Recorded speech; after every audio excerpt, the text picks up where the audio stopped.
আমাদের MCQ topic হচ্ছে কোনো জটিল সংখ্যার বর্গমূল নির্ণয় করা। সো আমাদের একটা জটিল সংখ্যা দিয়ে দিবে। এই জটিল সংখ্যাটি তোমার কি বের করতে হবে? বর্গমূল বের করতে হবে। এখন কোয়েশ্চেন হচ্ছে কেমনে বের করব? এটা আমরা পুরা জিনিসটা ক্যালকুলেটরে করব। ম্যাথমেটিক্যালি করব না। আমরা এই পার্টটা স্কিপ করব। ম্যাথমেটিক্যালি আমরা করবই না। ক্যালকুলেটরে করব। তারপরে একটা ছোট লজিক আছে। লজিকটা একটু বলি। লজিক হচ্ছে আমরা প্রতিটা অপশনকে স্কয়ার করব। যদি স্কয়ারের ভ্যালুটা আমাদের কোয়েশ্চেনের সমান হয়, মানে কোয়েশ্চেন বলতে এই -6i সমান হয়, তাহলে আমাদের ওই অপশনটাই কারেক্ট। ঠিক আছে, ভালো কথা। তাহলে শুরু করি। তার জন্য আমি ক্যালকুলেটর ওপেন করি ফেলি। ওপেন করার পর আমি হচ্ছে বসাই। তাহলে ফার্স্ট অপশন আমাদের কত আছে? ফার্স্ট অপশন কত? √3, দেন আমি হচ্ছে ব্র্যাকেট দিলাম। দেন আমি 1 প্লাস দিয়ে তারপর আমি কি দিব? i দিব। ব্র্যাকেট ক্লোজ করলাম। দেন আমি ব্র্যাকেট করলাম, স্কয়ার করলাম। আমাদের কথা অনুযায়ী অপশনকে স্কয়ার করতে হবে। তো অপশনকে যদি আমি স্কয়ার করি তাহলে আমাদের কি আসে? 6i আসে। বাট আমাদের কোয়েশ্চেনে কি আছে? কোয়েশ্চেনে আছে হচ্ছে আমাদের -i। তাহলে আমাদের কোয়েশ্চেন মিলে নাই।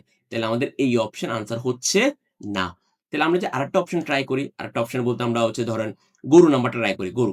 তাহলে আমি এখানে কি দিতে পারি? এখানে হচ্ছে আমি জাস্ট হচ্ছে গরুতে কি আছে? -i আছে। তো আমি মাইনাস ক্লিক করলাম। সো করার পরে আমি আবার সেম কাহিনী ৩ নাম্বার অপশনকে স্কয়ার করতেছি। আমি যে স্কয়ার করি এবার ইকুয়াল দিই, তাহলে দেখলাম আমাদের কি আসছে? -6i, যেটা আমাদের অলরেডি কোয়েশ্চেনের সাথে মিলে গেছে। তার মানে আমাদের উত্তর হচ্ছে এই অপশনটা। তাহলে তোমরা ইজিলি বুঝছো। তাহলে লজিকটা কি? একটু সামারি করে দিই। যে তুমি যদি প্রত্যেকটা অপশনকে স্কয়ার করবা, যেই অপশনকে স্কয়ার করার কারণে তোমার কোয়েশ্চেনটা আসবে, ওই অপশনটা হচ্ছে আমাদের উত্তর।